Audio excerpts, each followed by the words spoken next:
시작하도록 하겠습니다.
(2013년 10월 17일) 이제 오늘 제목 두 번째 시간 말씀 순종 없이 구원은 없다, 7번째 강의가 되겠습니다.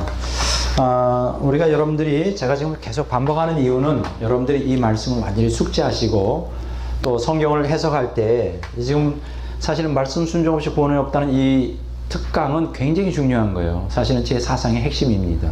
제가 그리고 앞으로도 그렇고 과거에도 그렇고 가르치고자 하는 핵심이에요. 그리고 오늘 현대교회에 절실하게 필요한 말씀이에요. 근데 사실은 이 제목 자체는 굉장히 아주 우리가 논쟁을 일으킬 수 있는 컨트로버셜한 이슈입니다. 아니 예수 믿으면 되지 무슨 말씀 순종해야 구원받나. 말씀 순종이라는 건 옵션이고 뭐 해도 되고 안 해도 되는 거 아닌가 이렇게 하는데 그게 아니라는 이유를 지금 계속 말씀드리고요. 자, 하나님은 초월적 영이시잖아요. 다시 한번 얘기하지만 영에서 뭐가 나온다고요? 생명이 표출하죠. 그래서 영은 생명을 가지고 있는 영이죠. 그래서 생명에서 뭐가 나온다고요? 신적 성품이 나오죠. 신적 성품. 그러니까 생명은 신적 본질이에요. 그렇죠? 그다음에 신적 성품에서 또 뭐가 나올까요? 바로 하나님의 영광이 표출이 되죠. 이걸 갖다가 우리가 영광을 뭐라고 말해요? 빛이라고 이렇게 말합니다. 그리고 요 빛을 뭐라고 말하느냐? 그냥 빛이라고 말하지 않고 빛의 열매라고 말합니다. 열매.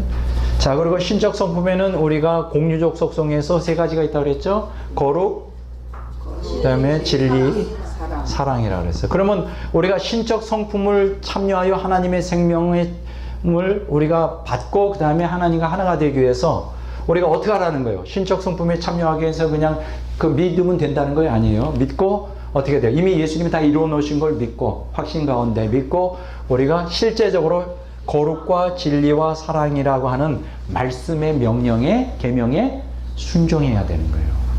그리고서 중요한 것은 그러니까 다른 말로 말하면 거룩하라, 진리를 행하라, 사랑하라고 하는 신적 성품의 본질이 되는 이 명령에 순종하지 않으면 어떻게 될까요? 신적 성품에 참여할 수 있을까요? 그냥 예수님 믿습니다. 예수님이 보혈로 나는 은혜로 믿음으로 구원받으면 구원받을까요? 아까 뭐라고 그랬어요? 이사야서 66장에 그냥 예수님의 피를 회개하지 않고 말씀 순종 없이 그냥 그 피제사만 드리는 걸 무슨 피를 드린다? 돼지 피를 드리는 것과 같다. 그렇죠. 그래서 우리는 어떻게 되냐? 거룩하라, 진리를 행하라, 사랑하라는 그 명령에 순종해야 돼. 이게 바로 말씀 순종이에요. 이 거룩하라, 진리를 행하라, 사랑하라는 말씀 순종에 하지 않으면 절대로 신의 성품에 참여할 수 없습니다. 여러분 성경을 자세히 보세요. 그러면 신의 성품, 거룩, 진리, 사랑하고자 하기 위해서는 어떻게 해야 돼요? 투쟁해야죠. 그래서 믿음의 선한 싸움이 필요한 것이고 영적 투쟁이 필요한 것입니다. 그러면 신적 성품에서 뭐가 나타난다고요? 영광이 나타나는데 빛의 영광이 나타나는데 그 빛을 뭐라고 하느냐? 빛의 열매다 이렇게 말합니다. 오늘 여러분들이 잘 아시는 것처럼 이 빛의 열매를 맺지 않는 자들은 어떻게 될까요? 성경이 분명히 말하기를 열매 맺지 않는 사람들은 지옥 간다 그랬어요. 지옥. 좋은 열매 맺지 않느냐. 마태복음 21장 43절에 그 나라의 열매 맺는 백성만 천국 들어가고, 요한복음 15장 2절 6절에 보면 열매 맺지 않는 가지는 불에 던져진다고 말했습니다. 여러분 분명히 마태복음 3장 10절에도 좋은 열매 맺는 알곡 신자만 천국 들어간다고 분명히 세리 요한도 말씀을 했고, 또 마태복음 7장 19절에 예수님께서도 좋은 열매를 맺지 않으면 불에 던져진다고 말씀했어요. 불에 던져지는 건 지옥이죠. 그러니까 빛의 열매를 맺지 않는 자들은 뭐가 없다는 거죠? 신의 성품이 없다는 거예요. 그러니까 거룩과 진리와 사랑을, 그러면 신의 성품은 왜 없죠? 거룩과 진리와 사랑의 삶을 살지 않는 것이죠. 그러면 그 안에 뭐가 없을까요? 생명이 없는 거예요. 생명이 없다는 것은 하나님과 아무 관계가 없다는 거예요. 그러니까 여기서 중요한 것은 열매가 없는 자는 어디 간다? 지옥 가요. 신의 성품, 거룩과 진리와 사랑의 삶을 살지 않는 사람은 어디 간다? 지옥 가요. 왜 지옥 갈까요? 당연히 생명이 없으니까. 하나님과 아무 관계가 없는 자예요. 그래서 말씀 순종 없이 구원은 없다는 거예요. 왜냐하면 신의 성품과 또 빛의 열매는 무엇을 통해 이루어지죠? 말씀 순종을 통해서 이루어지기 때문에. 말씀 순종을. 그래서 제가 지금 그 말씀을 지금 강조하는 거예요. 자, 그러면 신의 성품에 참여한다는 그 말은 또 다른 말로 말하면 무엇이라고 말할 수 있느냐? 에베소서 4장 24절을 봅니다. 자, 성경을 한번 또 찾아보도록 하겠습니다. 에베소서 4장 24절.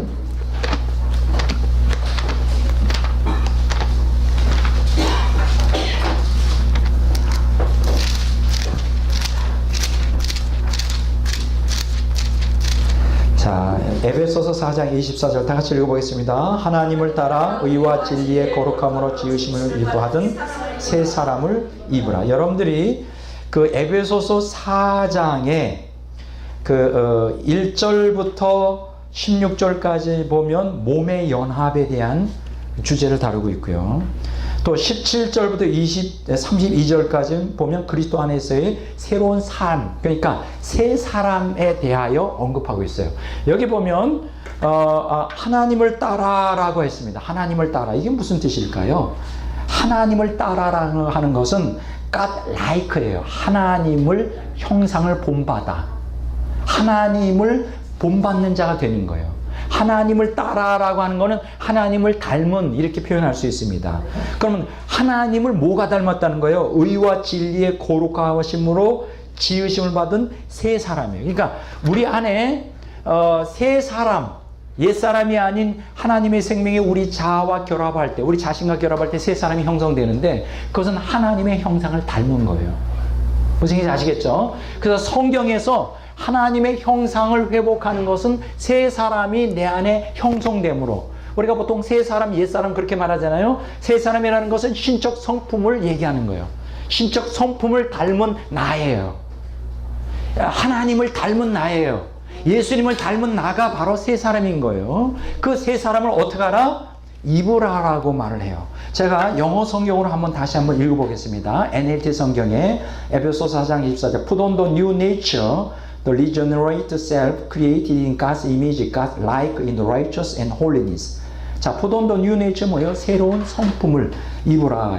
그 새로운 성품은 뭐냐? The regenerate self예요. 거듭난 자아예요. 따라서 합시다. 거듭난 자아. 거듭난 자아. 근데 이 새로운 new nature, 새로운 성품은 뭐냐? Created in God's image. 하나님의 형상을 따라 창조된 새로운 성품이에요. 새 사람이에요.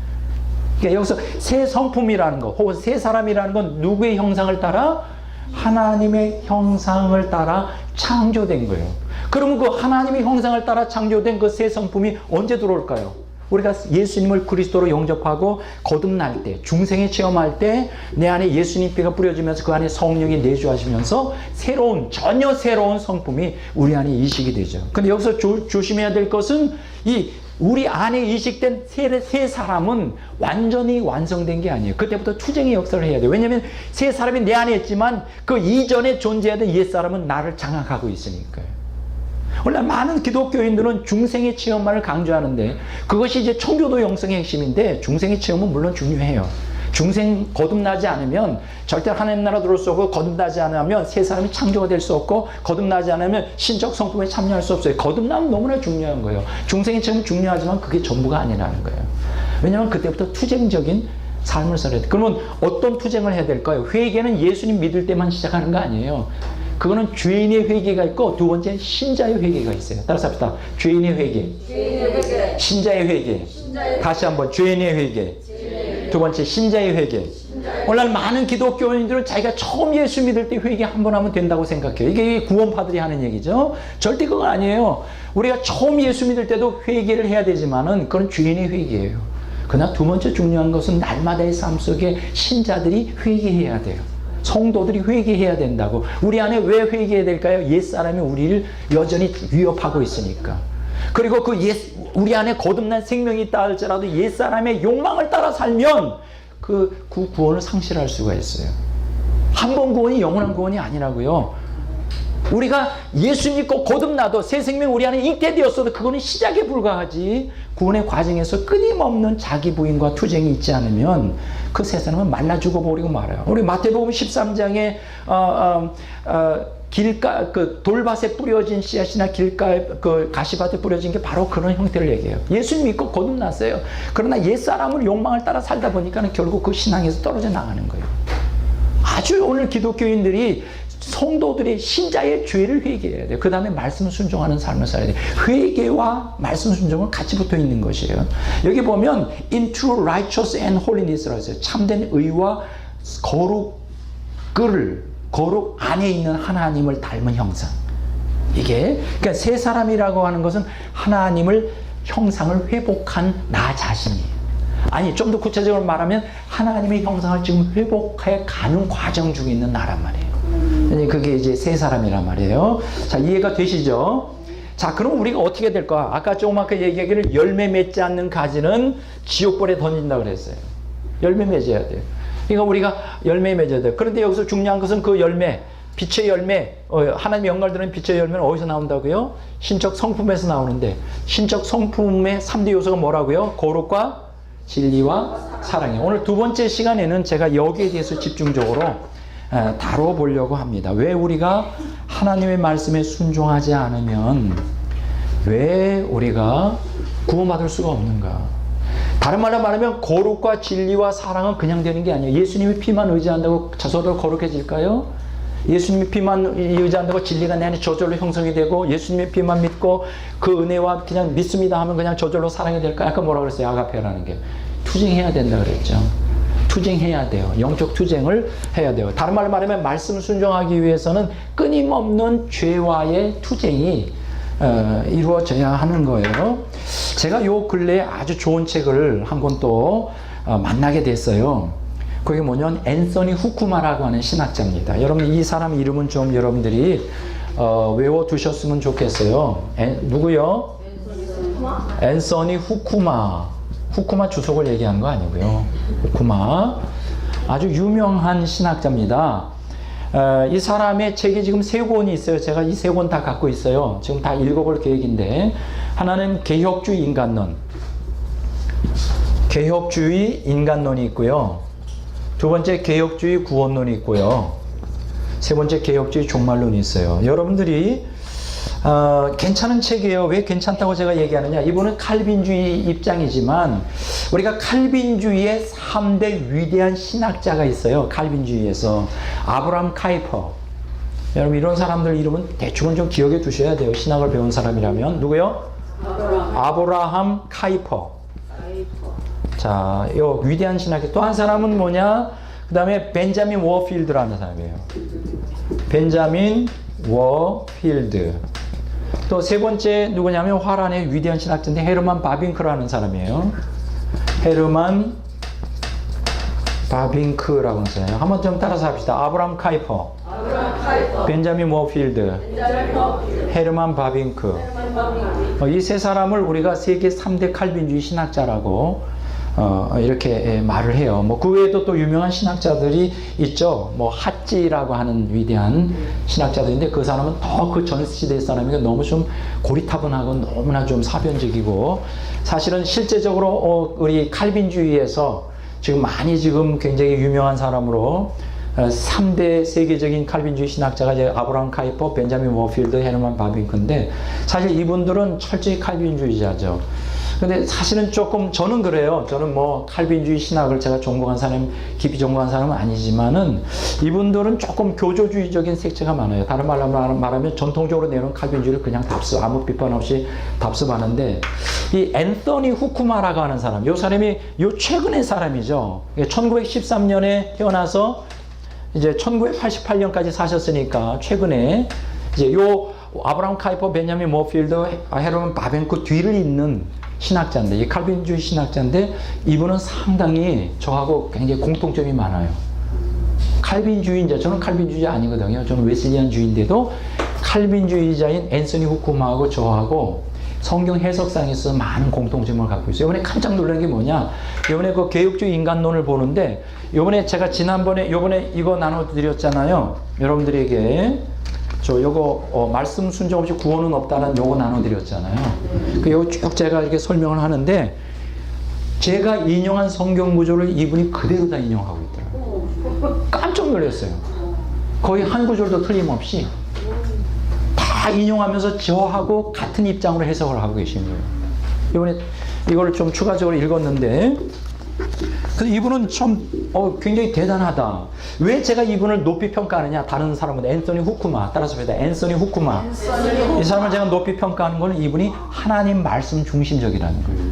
어떤 이분이 칼빈주의자면서도 선배들처럼 그대로 그걸 답습하지 않고 하나님 말씀 원어의 입각을 이게 정말 그런가 아닌가를 하고, 그래서 가능한 한 하나님 말씀에 입각하여 성경을 해석하려고 했더라고요. 그래서 비록 전통적으로 내려오는 칼빈주의라 할지라도 성경 말씀 자기가 볼 때는 그게 틀렸으면 틀렸다고 아주 단호하게 얘기를 해요. 이분이 이제 또 한 가지 특징은 종말론에서 저하고 아주 결정적으로 통일하는 거는 이분이 환란 후 휴거서를 또 믿어요. 앤서니 후쿠마가 조지 레더가 이제 그 개혁주의 입장에서는 환란 후 휴거서를 믿는 아주 대표적인 사람인데, 앤서니 후쿠마도 환란 후 휴거서를 믿는데 저하고 그 논리가 똑같더라고요. 왜 그 환란 전 휴거설이 틀린지 쭉 얘기하더라고요. 그런데 여기서 제가 오늘 얘기하려고 하는 건 뭐냐, 이 개혁주의 인간론이라는 책을 이제 쭉 보는데 48쪽에서 49쪽에 보면 이런 얘기를 해요. 하나님 형상 회복에 대하여 어떻게 우리가 하나님의 형상을 회복할 것이냐. 물론 그것은 성령을 통하여 그게 된다. 그건 맞는 얘기죠. 우리 인간의 노력으로 하나님의 형상을 회복하는 것은 아니에요. 그런데 여기서 보면 하나님의 은혜와 성령의 능력으로 하나님의 형상이 회복되는데, 중요한 건 얘기를 한 가지예요. 이게 뭐냐면 인간의 노력과 책임이 있어야 된다는 거예요. 뭐가?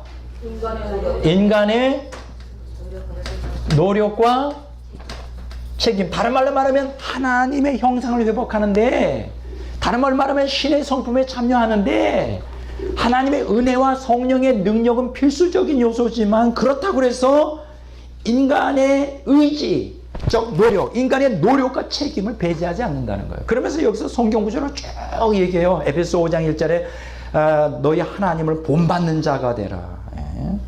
또 에베소 4장 32절 하나님은 그리스도 안에서 너희를 용서같이 너희도 용서하는 자가 되라.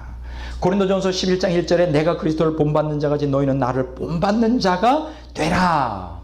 빌립보서 2장 5절 11절에 너희 안에 이 마음을, 곧 그리스도 예수의 마음을 품으라. 이건 뭐예요? 하라는 거잖아요. 하라는 거. 그러면서 이분은 뭐냐? 하나님의 은혜와 성령의 능력은 필수적이지만 하나님의 형상을 회복하는데, 그러나 인간의 노력과 책임도 반드시 필요하다. 그래서 수동적 자세가 아니잖아. 능동적 자세로 하나님 형상을 회복하는데 참여해야 된다. 왜 제가 이분을 갖다 놀랍게 깜짝 놀라느냐면, 칼빈주의자들은 인간의 자유의지를 인정을 안 해요. 인간은 자유의지가 없다는 거예요. 노예의지만 있다는 거예요. 우리는 아무것도 할 수가 없다는 거예요. 하나님이 은혜 주셔야 되는 거고, 칼빈주의자들은 그렇게 말해요. 근데 앤서니 후쿠마마는 아니다. 하나님의 은혜와 성령의 능력이 있어야 되면 인간도 의지를 들여서 노력하고 책임이 있다. 애써야 된다. 깜짝 놀랐어요. 그러니까 이 사람은 이런 얘기를 한다는 건 칼빈주의자들이 칼 맞을 일들이죠. 근데 굉장히 이 사람은, 그 앤서니 후쿠마는 나름대로는 제가 볼 때는 지금 제가 개혁주의 그 인간론을 읽고 그 다음에 구원론, 종말론 다 읽어보려고 해요. 지금 읽고 있는데 굉장히 저하고 통하는 데가 있어요. 또 물론 안 통하는 것도 있죠. 이분이 칼빈주의자다 보니까 또 성경을 그 관점으로 참 해석하다 보니까 저는 그렇게 안 해석하는데 뭐 있긴 있지만은 그냥 나름대로는 발버둥 치면서 하나님 말씀에 제대로 해석하려고 하는 사람이었습니다. 여기서 중요한 게 뭐냐?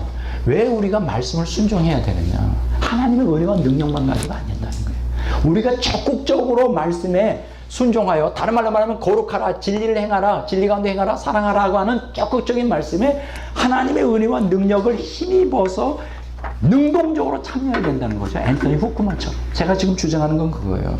그래야만 우리가 하나님의 형상을 회복할 수가 있다는 거예요. 왜 오늘날 현대 기독교인들이 하나님의 은혜, 하나님의 능력을 경험하면서도 왜 신의 성품에 참여하지 못할까? 애쓰지 않아서 그래요. 투쟁적으로 살지 않아서 그래요. 왜냐면 힘들죠. 어떻게 말씀대로 순종하는 게 쉽겠습니까? 어렵잖아요. 그냥 안 해. 그냥 쉽게 신앙생활 하려고 그래. 쉽게 하다 보니까 어떻게 해요? 죄의 세력을 무너뜨리지 못해. 쉽게 신앙생활 하려니까 자기 옛사람을 부인하지 못해. 욕망에 질질 끌려다니. 그래서 지금 변화가 안 일어나는 거예요. 여러분의 자유의지를 갖다 드려야 됩니다. 다섯 번 자유의지. 너무나 중요합니다. 여러분 영적인 능력도 습관이에요. 영적 습관이에요. 그 영적 습관은 그 밑바닥에는 자유의지가 있어야 돼요. 결단을 해야 돼요. 단호하게. 투쟁해야 돼요. 투쟁적으로 하지 않기 때문에 우리가 신의 성품에 참여하지 못하는 거예요. 자, 그러면 성경은 우리에게 뭐라고 얘기를 하느냐? 자, 뭐라고 얘기를 하느냐 하면 우리가 어떻게 해야 우리가 신의 성품, 거룩, 진리, 사랑에 참여할 수 있을까요? 성경에 보면 로마서 6장 17절에 보면 우리가 한번 보겠습니다. 이건 너무나 중요한 얘기입니다. 어떻게 해야 죄의 세력을 깨부시고 어떻게 신의 성품에 참여하여 거룩 그리고 빛의 열매를 맺을 수 있을까? 자, 어떻게 해야 될까요? 로마서 6장 한번 보겠습니다. 로마서 6장. 이게 너무나 중요한 얘기인데 이거 구체적인 얘기죠. 로마서 6장 한번 보겠습니다. 로마서 6장 17절에 보면 죄의 종이라고 하는 단어가 나와요. 죄의 종. 그 다음에 죄의 종. 우리가 죄의 종이었어요. 그런데 18절에 보면 죄에서 해방되어 의의 종이 되었다 그랬어요. 자, 죄에서 해방돼야 죄의 종에서 의의 종이 되잖아요. 이거 뭐 카먼센스 상식 아니에요. 자, 그럼 의의 종이 되는데 죄의 종이 의의 종이 되는데 의의 종이 되고 22절에 보면 무슨 말씀이 되냐면 하나님의 종이 된다는 거예요. 근데 하나님의 종이 된다는 것은 죄로부터 해방되었을 때 하나님의 종이 되죠. 22절이 그렇게 나오잖아요. 죄로부터 해방되어 하나님의 종이 되었다. 그러면 하나님의 종이 되었을 때, 그러면 의의 종이 되었을 때 19절에 보면 무슨 말씀이 나옵니까? 의의 종으로 내주어 거룩함에 이르게 돼요. 자, 죄의 종이었을 땐 거룩함을 열매를 맺을 수가 없죠. 예? 하나님의 속성인 거룩을 맺을 수 없죠. 근데 무슨 종이 돼야 돼요? 의의 종이 돼야 돼요. 자, 그러면 거룩함의 열매를 맺으려면 22절에 보면 어떻게 돼요? 하나님의 종이 돼야 돼요. 그러니까 거룩함의 열매를 맺는 데는 첫째는 의의 종이 되었을 때, 두 번째는 또 하나님의 종이 되었을 때. 근데 의의 종이 된다는 것, 곧 하나님의 종이 된다는 것과 같은 거예요. 그럼 거룩함의 열매를 맺어요. 그 거룩함의 열매로부터 뭐가 날까요? 영생이 나오죠. 생명. 자, 근데 여기서 중요한 게 있어요. 어떻게 그러면 그 의의 종이 되고 죄의 종에서 의의 종이 되고 의의 종이 돼서 하나님의 종이 되는데 죄로부터 해방되었을 때 의의 종이 되고 죄로부터 해방되었을 때 하나님의 종이 되고 거룩함에 이르는 열매를 맺게 되고 결국 그 궁극적으로 영생에 참여하게 되는데 그러면 실제적으로 우리가 어떻게 되느냐? 여기 두 가지가 있어요. 첫째가 뭐냐? 여기 18절에 보면 17절에 다 같이 읽어보겠습니다. 하나님께 감사리로다. 너희가 본래 죄의 종이더니 너희에게 전하여 준 바 교훈의 본을 마음으로 순종하여. 어떻게 해야 의의 종이 될까? 어떻게 해야 하나님의 종이 될까? 그래서 거룩함을 만들고 열매를 맺고 영생을 얻을 수 있을까? 한 가지밖에 없어요. 제일 먼저는 뭐냐? 너희에게 전하여 준 바 교훈을 마음으로 순종해야 돼요. 교훈을 마음으로 순종해. 이 교훈이 뭡니까? 전하여 준 바가 뭐예요? 복음의 진리죠. 복음의 진리를 마음으로 순종해야 돼요. 복음의 진리를 마음으로 순종한다는 걸 본을, 마음의 본이 뭐예요? 모방하라는 거예요. 흉내내라는 거예요. With all your heart, 전심으로 하라는 거예요. 마음을 다하여, 현대어 성경에는. 여러분들이 하나님이 신의 성품에 참여하려면 믿습니다. 그것만 가지고 안 돼요. 예수님 피를 의지합니다. 그것만 가지고 안 돼요. 전심을 다하여 그 말씀의 본을 어떻게 돼요? 순종해야 돼요. 여기 순종하라 그랬어요. 교훈의 본을 마음으로 순종하라. 마음으로 순종하라. 마음으로 순종한다는 마음으로만 믿는다는 게 아니에요. 전심으로 그것을 마음으로 순종한다는 것은 그대로 살아가는 거예요. 그대로 살려고 투쟁하는 거예요. 그대로 살아야 돼요. 말씀 대 말씀에 떨리는 마음으로 그 말씀에 자기 자신을 굴복시켜야 돼. 그렇게 될 때에 죄의 종에서 뭐가 될까? 의의 종이 되고 의의 종에서 하나님의 종이 돼요. 의의 종이 된다는 건 하나님의 종 고르고 거룩함을 맡고 열매를 이제 맺게 되는 거예요. 영생을 하게 되는 거예요. 로마서 6장 22절. 자, 그러면 우리가 어떻게 해야 될까요? 지금 세 가지를 말씀드렸습니다. 신적 성품에 대하여 거룩, 진리, 사랑. 근데 놀라운 것은요, 아까 열매 맺지 못하면 어떻게 된다고? 지옥 간다 그랬죠. 불못에 던져져요. 근데 신적 성품인 거룩과 진리와 사랑의 삶을 살지 못하면 성경 뭐라고 가르치느냐? 지옥 간다고 말하고 있어요. 아주 이거 충격적인 얘기예요. 아주 충격적인 얘기예요. 거룩을 추구하지 않으면, 진리를 추구하지 않으면, 사랑을 추구하지 않으면 그 얘기는 뭐예요? 반대로 얘기하면 죄 가운데 사는 거죠. 죄 가운데 기독교인이나 해서 살면, 거룩과 진리와 사랑에 반대되긴 어둠의 삶을 살면 지옥 가요. 한번 예수님 믿었다고, 한번 성령을 체험했다고, 한번 은혜를 받았다고 천국 가는 거 아니에요. 끊임없이 투쟁해야 돼. 그래서 신의 성품을 참여해야 돼. 제가 오늘 두 번째 시간에는 그것을 말씀드리려고 합니다. 진리와 사랑과 거룩의 삶을 추구하지 않으면 천국 가지 못합니다. 그러면 진리와 사랑과 거룩의 삶을 어떻게 해요? 그 살라는 말씀에 순종하지 않으면 구원받을 수 없다. 그래서 말씀 순종 없이 구원이 없는 거예요. 제가 그걸 얘기하려고 하는 것입니다. 자, 중요합니다. 따라서 진리, 사랑, 거룩. 자, 뭐라고요? 신의 성품이 진리, 사랑, 거룩. 자, 그러면 하나하나. 자, 이거는 처음에 여러분들에게 나눠드린 이 그림이 있어요. 찾아보세요. 말씀 순종 없이 구원은 없다. A번인데 2013년 9월 5일이라고 거기 적혀 있어요. 오른쪽이에요. 왼쪽이 아니라. 찾아보세요. 좀 자료. 어디 있는지 모르세요? 이거 있어야 되는데. 자, 없으면 그냥 들으셔요. 자, 요 그림 동그랑 땡땡 이렇게 썼죠. 네, 이걸 지금 이걸 강의합니다. 자, 그래서 여러분들이 요 시리즈라는 거 항상 갖고 다니셔야 돼요. 언제 어디서 또 그것을 또 다시 주장할지 모르니까. 자, 지금 제가 진리와 사랑과 거룩, 왜 진리와 사랑과 거룩에 라고 하는 말씀 순종 없이 구원받을 수 없는지, 성경 뭐라고 가르치는지 제가 이제부터 두 번째 시간에 좀 공부하도록 이렇게 하겠습니다. 자, 요한 3서 1장 3절 4절 봅니다. 진리에 대해서 먼저 얘기합니다. 요한 3서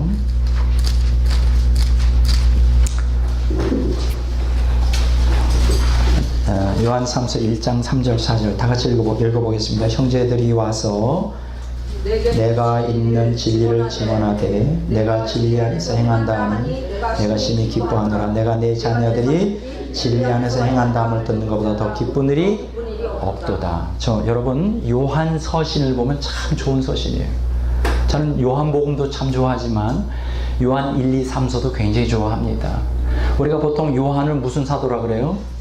사랑의 사도예요. 그래서 요한 1서에 보면 사랑에 대해서 많이 얘기하잖아요. 근데 요한 2서와 3서는 뭐를 집중적으로 얘기하느냐? 진리에 대해서 얘기를 많이 해요. 진리에 대해서. 여기 요한 서신에서 2서의 2절, 1절, 2절, 3절, 4절에 보면 진리를 증언하는 것만이 아니라 진리 안에서 행한다니 굉장히 기쁘다. 진리 안에서 행한다를 듣는 것보다 더 기쁜 게 없다. 자, 한번 따라서 할까요? 진리 안에서 행하자.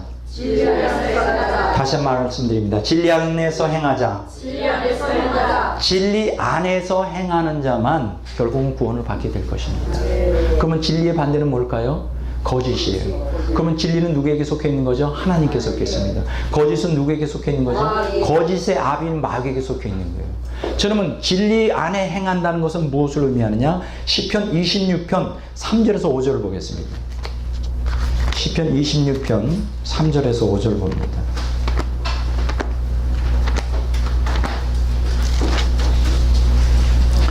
자, 구약성경 821쪽 부분에 있습니다. 시편 26편 3절 4절을 봅니다. 자, 다 찾으셨어요? 자, 다 같이 읽겠습니다. 주의 인자하심이 내 목전에 있나이다. 내가 주의 진리 중에 행하여 허망한 사람과 같이 앉지 아니하였사오니 간사한 자와 동행하지도 아니하리이다. 내가 행악자의 지표를 미워하나니 악한 자와 같이 앉지 아니하리이다. 자, 보세요. 주의 진리 중에 행한다는 건 뭘 의미하느냐? 바로 4절, 5절에 나와요. 허망한 사람과 같이 앉지 말아야 돼요. 이거 들으니까 어디서 시편 1편에 나오죠? 복 있는 사람은 악인의 꾀를 쫓지 아니하고 죄인에게서 서지 아니하고 오만한 자의 자리에 앉지 않는다. 바로 이게 진리를 행하는 자예요. 누가 복 있는 자이냐? 진리를 행하는 자예요. 그러면 진리를 행한다는 사람은 뭐냐? 허망한 사람과 같이 있잖아요. 이 허망하다는 것은 악한 게죠. 허무한 헛된 것을 추구하는 사람들이죠. 간사한 자와 동행하지 않아요. 여러분 소인배들하고 같이 어울리지 않습니다. 군자형이 되어야 돼요. 우리는 대의를 위해 살아야 돼요. 의를 위해 살아야지 자기 이권 따라 사는 건 기독교인답지가 않습니다. 예? 여기 보면 간사한 자와 동행하지 않는다 그랬어요. 그게 진리를 행하는 사람의 특징이에요. 세 번째는 뭘 행하죠? 내가 행악자의 지폐를 미워하니 악한 자와 같이 앉지 않겠다. 이게 바로 진리를 행하는 사람의 특징이에요. 그러니까 진리를 행하는 사람은 이 어둠이 없죠, 당연히. 빛 가운데 있죠. 근데 여러분 이렇게 보세요. 빛 가운데 있다 그러면서 어두운 가운데 있다. 이게 말이 됩니까?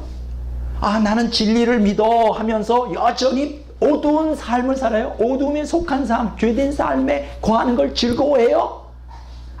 비록 아직 죄의 세력에서 벗어나지 못했다 할지라도 그 죄 짓는 것에 대해서 탄식을 해야 될 거 아니냐. 응? 애통해야 될 게 아니냐. 하나님, 나를 이 죄의 구덩텅이에서 건져 주십시오. 나는 지금 얽매여 살고 있습니다. 죄의 세력이 얽매여 살고 있습니다. 마귀가 나를 조롱하고 마귀의 권세 아래 내 눌려 있습니다. 제발 제발 제발 하나님 구원해 주십시오 라고 부르짖어야 될 거 아니에요. 죄 가운데 사는 걸 즐거워하고 기꺼이 거기에 enjoy, 예? 아까 그랬죠. rejoice in, 그것을 막 기꺼이 기뻐하고 즐거워 따라가면 그거는 희망 없어요. 기독교인이라 그러면서 죄 짓는 거를 즐거워하고 불의와 타협하고 간사한 자하고 함께하고 그렇게 하면 그 사람은 뭐예요? 신적 성품은커녕 지옥 가요. 종까지 못합니다. 그렇게 살면서도 예수님 피 때문에 간다고 한다면 그 예수님 피가 뭐로 바뀔까? 청문 앞에서 돼지 피로. 그게 예수님 피가 아니라 자기가 의지했던, 자기가 유일하게 구원의 근거로 자기 행위가 아니고 자기 신의 성품은 참여할 힘도 없고 열매, 빛의 열매 맺을 힘도 없고 그냥 죄악 타락한 본성대로 살 수밖에 없는, 그래서 오직 한 가지 의지했던 게 뭐예요? 예수님의 피인데 그 예수님 피를 열심히 의지했단 말이에요. 청문회 딱 갔더니 그 자기가 의지했던 예수님 피가 뭐였어요? 돼지의 피야. 깜짝 놀라겠죠. 청문 앞에서 돼지 피. 자기가 수십 년 동안 의지했던 예수님 피가 돼지 피라는 걸 알았을 때 무슨 일인지 아시겠어요? 야, 참 놀라운 일입니다. 자, 그래서 여기 보면 진리 가운데 행하는 것, 이게 바로 영생일이죠. 요한 2서 1절에서 4절 봅니다.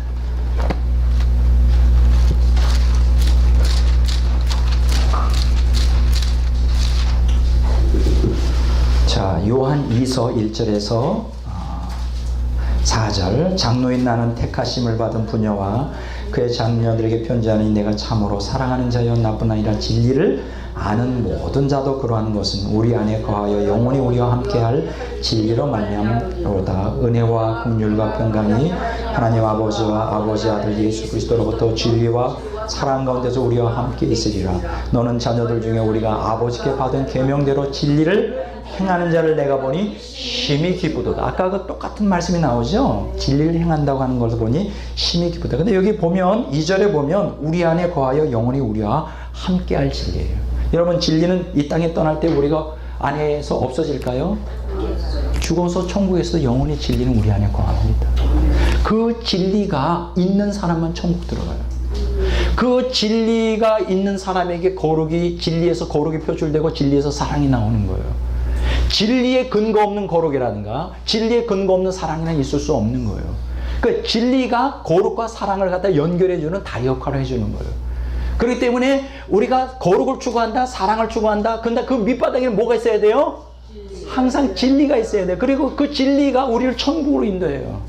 예수님이 진리세요. 성부 하나님이 진리시고 성령이 진리의 성령이세요.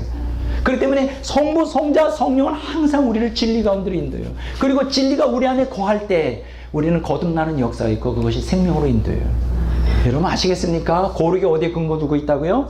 진리에 근거 있어요. 사랑이 어디에 근거를 두고 있다고요? 진리. 그래서 이 진리는 우리 안에 영원히 거합니다. 진리가 없는 사람은 천국 들어가지 못해요. 진리가 있어야만 우리가 천국에 들어가는 거죠. 그래서 여기 보면 우리 안에 거하여 영원히 우리와 함께할 진리라 이렇게 말했어요.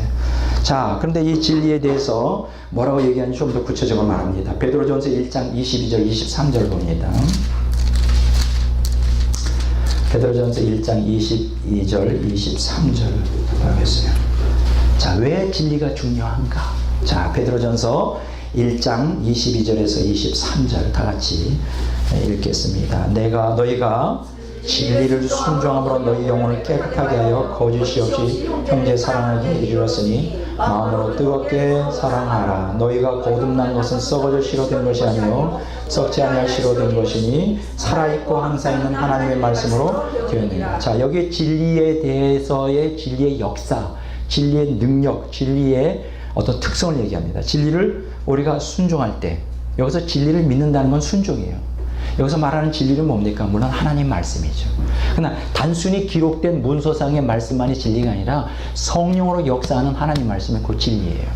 자, 그런데 이 진리를 어떻게 할 때 우리가? 순종할 때. 아까 우리가 순종한다는 건 지난번에 뭐라 그랬어요? 말씀이 내 안에 어떻게 한다 그랬어요? 거하는 걸 얘기해요. 여기서 진리에 순종한다는 것은 단순히 외형적인 어떤 계명을 굴복하는 게 아니에요. 잘못하면 그게 율법주의가 돼요. 자기 의를 드러내는 율법주의가 되고 그 생명의 말씀이 성령 안에서 생명의 역사는 말씀이 내 안에 거해야 그게 진리를 순종하는 거예요. 그럼 진리를 순종할 때 어떤 역사가 일어나죠? 영혼이 깨끗하게 돼요. 정결하게 됩니다. 이게 놀라운 역사예요. 영혼이 정결하게 돼요. 다른 말로 말하면 거룩하게 된단 말이죠. 진리가 우리를 거룩하게 하는 능력을 갖고 있어요. 진리가 우리를 거룩해 합니다. 영혼을 깨끗하게 해요. 그리고 깨끗하게 할 뿐 아니라 거룩에 참여하게 할 뿐 아니라 거짓 없이 형제를 어떻게 해요? 사랑해. 다른 말로 말하면 진리가 거룩과 사랑의 기초가 된단 말이에요. 여러분 영 안에서 생명으로 성령을 통해 역사하는 여러분 안에 거하는 진리는 무엇을 만들어낼까요? 거룩과 사랑을 만들어내는 역할. 바로 이거예요. 그래서 어떻게 됩니까? 23절에 거듭나는 역사가 일어나죠. 항상 썩지 않는 항상 살아있는 하나님의 말씀.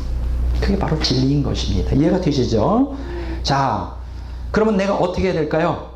어떻게? 에베소서 4장 21절 24절 보겠습니다. 자, 에베소서 4장 아까 봤나요? 22절.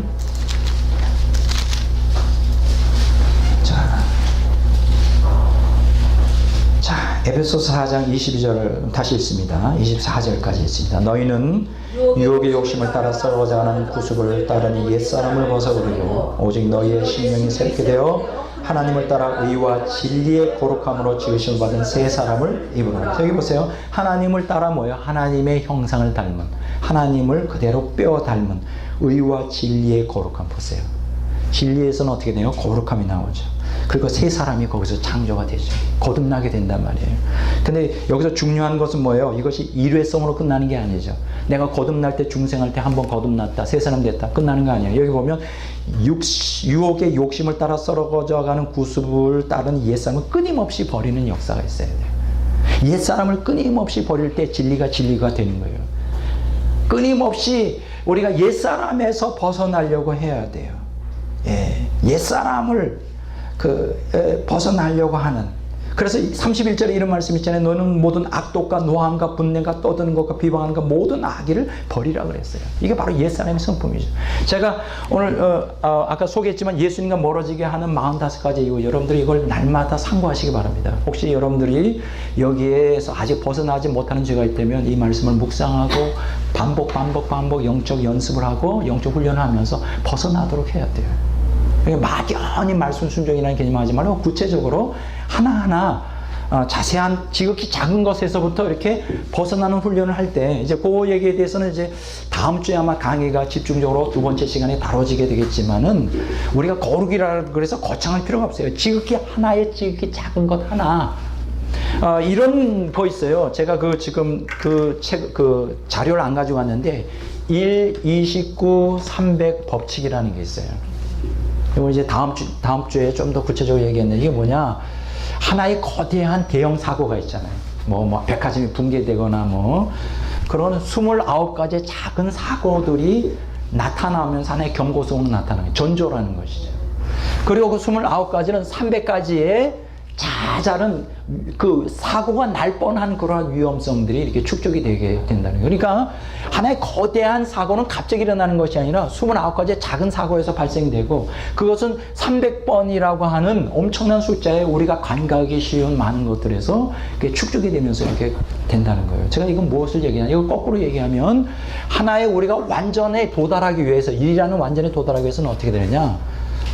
그냥 완전히 향해 가는 게 아니에요. 거창한 일을 해야 되는 거 아니에요. 300가지라고 하는 지극히 작은 것 하나하나 우리의 삶에서 말과 행동 하나하나를 고쳐가면서 회개하면서 말씀에 하라는 건 하고 하지 말라는 건 하지 말고 하면서 하나하나 우리의 삶에서 구체적으로 지극히 작은 사소한 것들에 순종해 가면 그 다음에 어떻게 돼요? 300가지가 29가지로 더 집약돼서 더 깊이 영성으로 들어가고 그것이 궁극적으로는 완전히 도달하는 길인 거예요. 그러니까 너무 여러분 신앙생활을 거창하게 생각하지 마세요. 제가 지금 말씀 순종하는 걸 너무 어렵게 생각하지 마세요. 지극히 작은 것 하나 하면 돼요.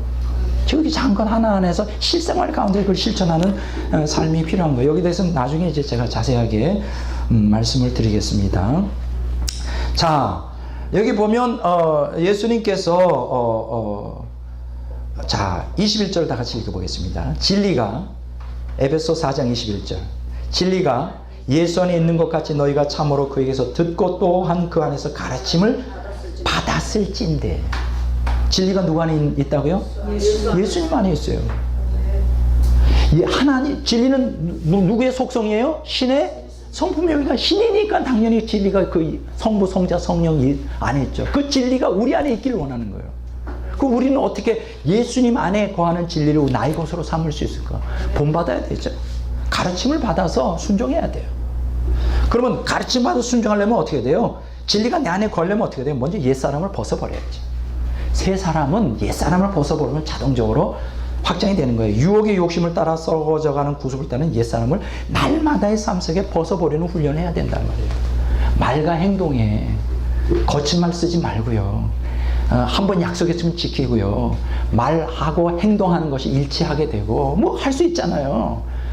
식사할 때도 숟가락 하나 놓는 것조차도 이런 거 지극히 작은 거 집에서 가정주부라면 쓰레기 봉지하는 거 어떤 사람들은요 봉지 아낀다고 그냥 밤에 막 무단 투기해.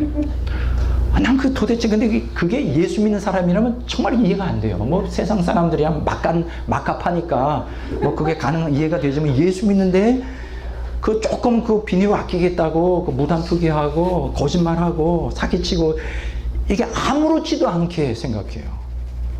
그리고 자기는 살인죄 안 범하니까 아주 큰 죄만 생각해. 그거 하나님께서 그건 다 봐주실 거고 용납. 절대 그렇지 않아요. 말과 행동에 있어서 하나하나 지극히 작은 것에 여러분들이 아주 고쳐야 돼요. 그거 고쳐야 돼요. 고칠 때 이제 거룩으로 향해 나갈 수가 있는 거예요. 그러니까 악습을 버려야 돼요. 악습. 자, 그래서 진리 가운데 행하는 것. 그 진리가 사랑과 거룩의 기초가 된다. 자, 그러면 진리는 어떻게 될까요? 진리는 우리를 거룩으로 인도하죠. 요한복음 17장 17절 봅니다.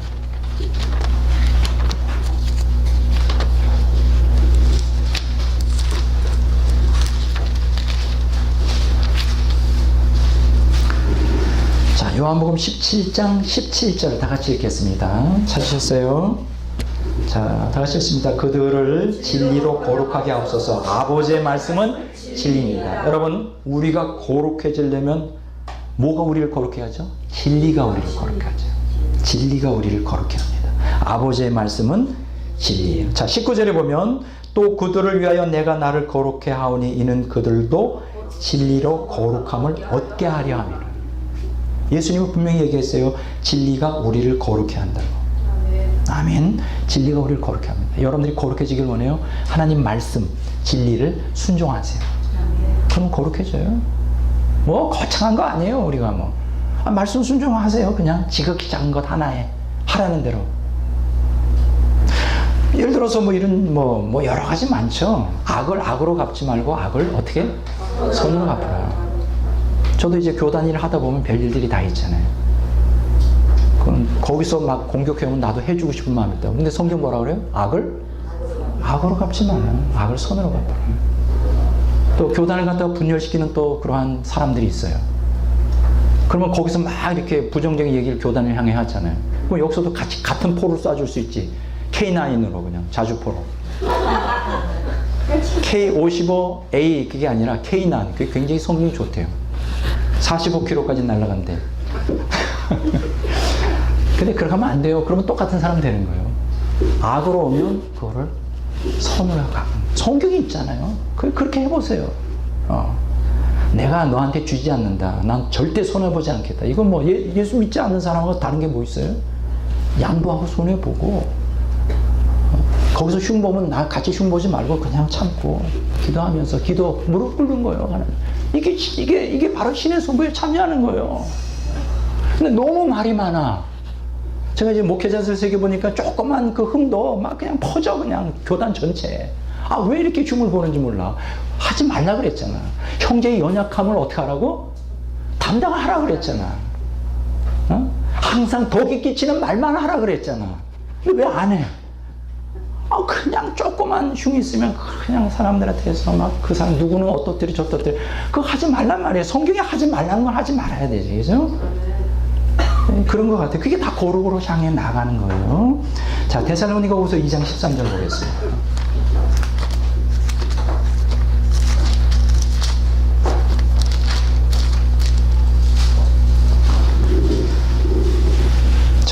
데살로니가후서 2장 13절 다 같이 읽겠습니다.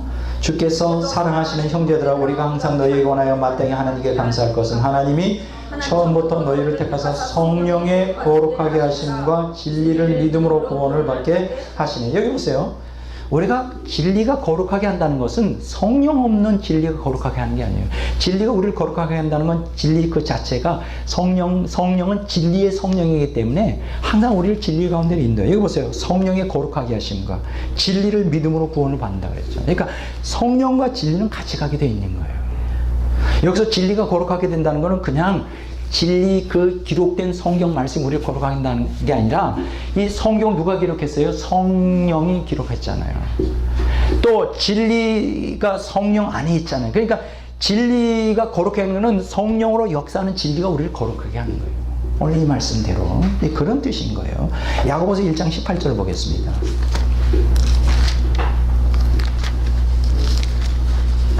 야고보서 1장 18절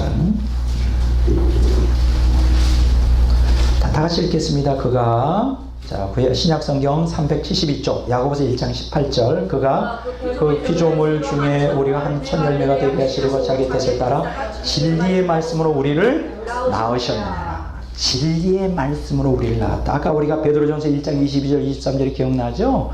살아있는 하나님 말씀이 우리를 거듭나게 한다. 진리의 말씀이 거듭나게. 그러면 여기서 진리의 말씀이 우리를 거듭나게 한다는 건 거기에 누가 역사한다는 거예요? 성령께서 역사한다는 거예요. 성령께서.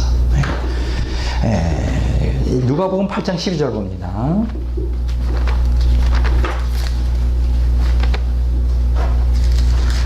자, 누가복음 8장 12절. 누가복음 8장 12절.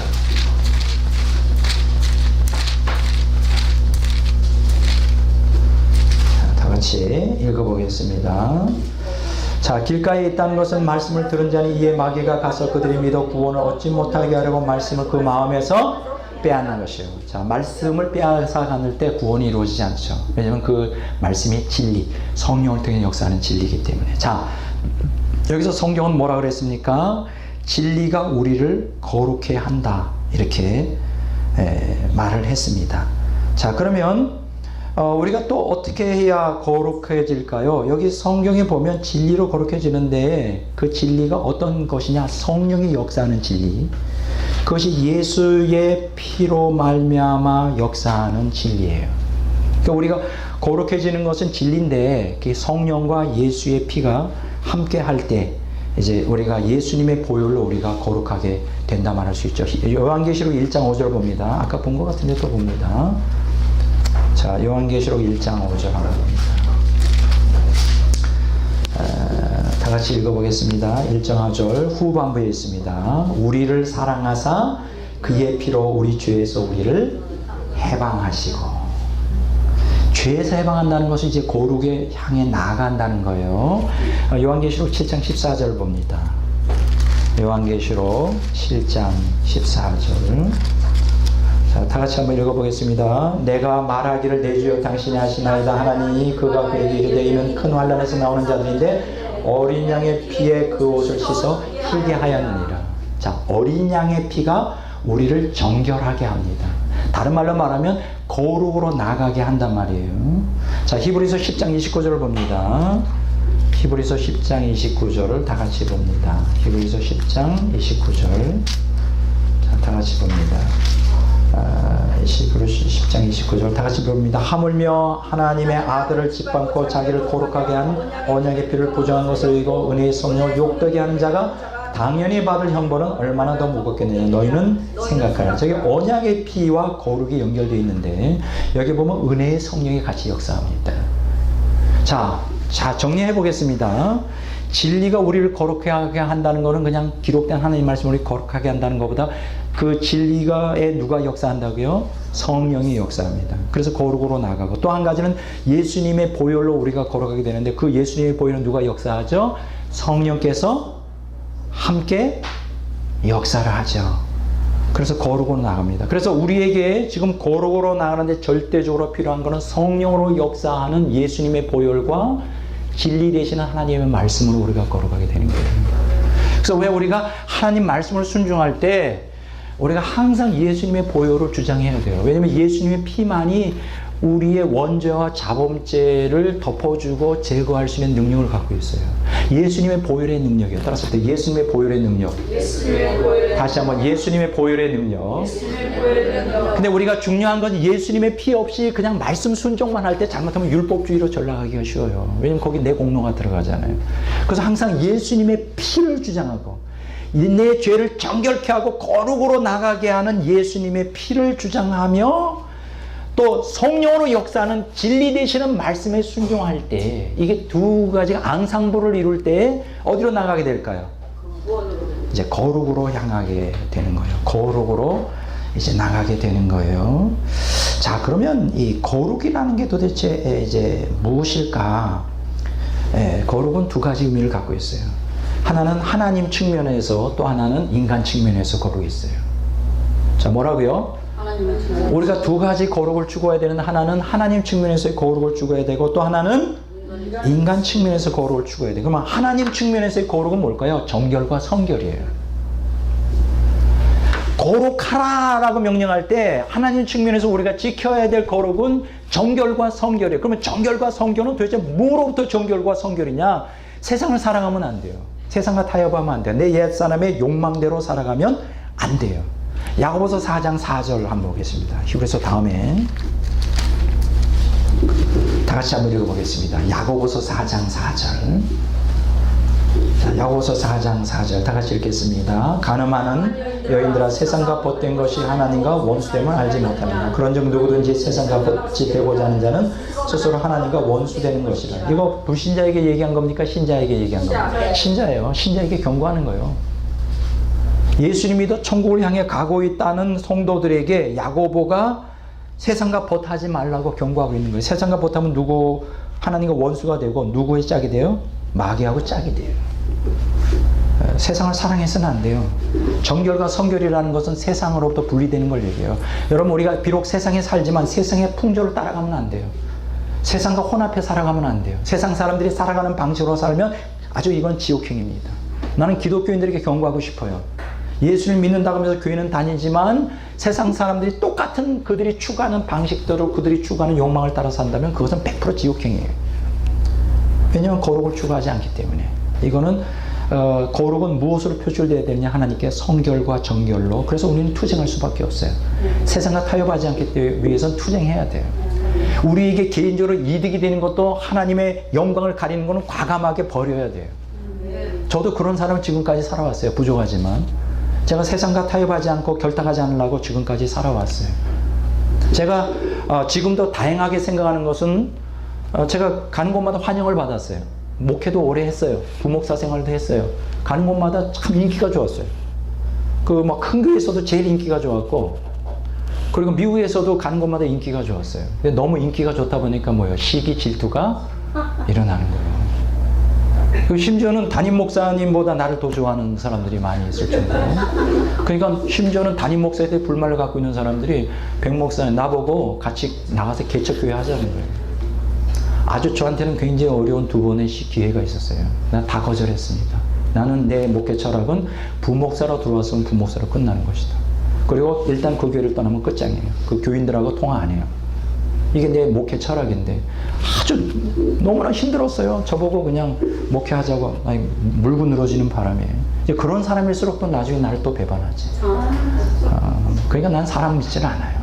근데 참 지금 생각해도 참 다행이다 생각해요. 그래서 세상과 타협하지 않기 때문에 제가 손해본 것도 굉장히 많습니다. 그렇게 살아야 돼요. 정교를 지켜야 돼요. 세상 방법대로 살아가면 안 됩니다. 그게 당장은 좋을지 모르지만 결국 하나님과 원수되는 자리로 나가게 되는 거예요. 로마서 8장 13절 봅니다. 로마서 8장 13절.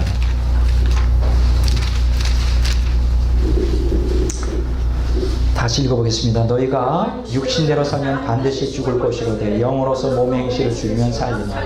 여기 육신대로 산다는 게 뭐예요? 옛사람의 욕망대로 사는 것이죠. 반드시 죽는다는 거예요. 이건 기독교인들에게 경고하는 거예요.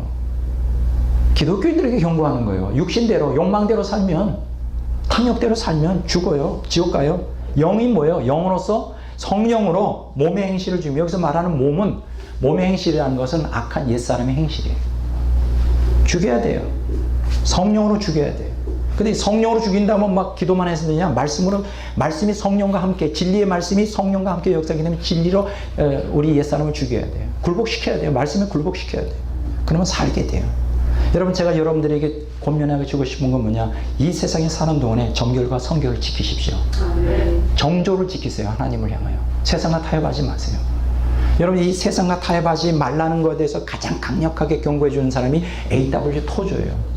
사실은 그분은 신학자가 아닙니다. 그분의 책이 제가 18권인가 20권 갖고 있는 다 읽었는데, 읽어보면 무슨 얘기인지 잘 모르겠어요. 죄송하지만. 제 그 멘토세요. 아니, 내가 그렇게 정했다는 거죠. 그분은 이미 돌아가신 분이고.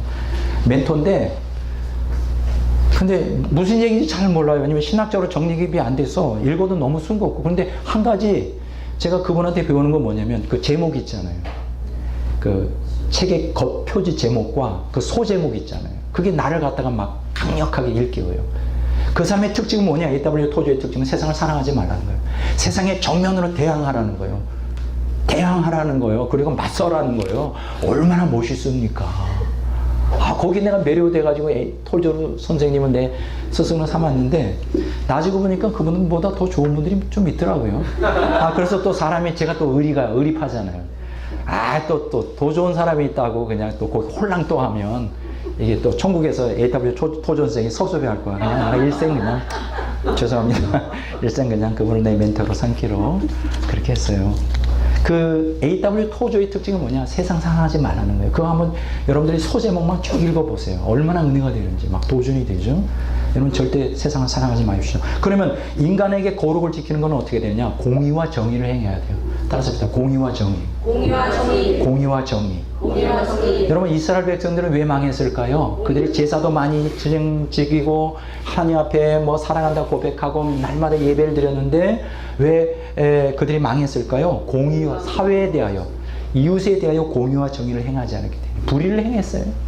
하나님 믿으면서도 저울을 숨겼고, 하늘을 믿으면서도 자기는 배 두드리면서 부자로 살면서 가난한 사람 돕지 않았고, 그래서 그들은 망했어요. 똑같아요. 오늘날도. 원래 우리가 하나님을 믿고 예수님 믿는다면서 인간과 인간의 관계 속에서 공의와 정의를 행하지 않는다, 불의를 행한다, 이거는 100% 지옥행이에요. 그건 거룩이 아니에요. 하나님 편에서의 거룩은 정결과 성결이고, 인간 편에서의 거룩은 공의와 정의로 나타나요. 사람을 대할 때 정직하게 행해야 되고 뭘 하든지 바르게 행해야 돼요. 에스겔서 18장 24절을 봅니다. 에스겔서 18장 24절 다 같이 봅니다.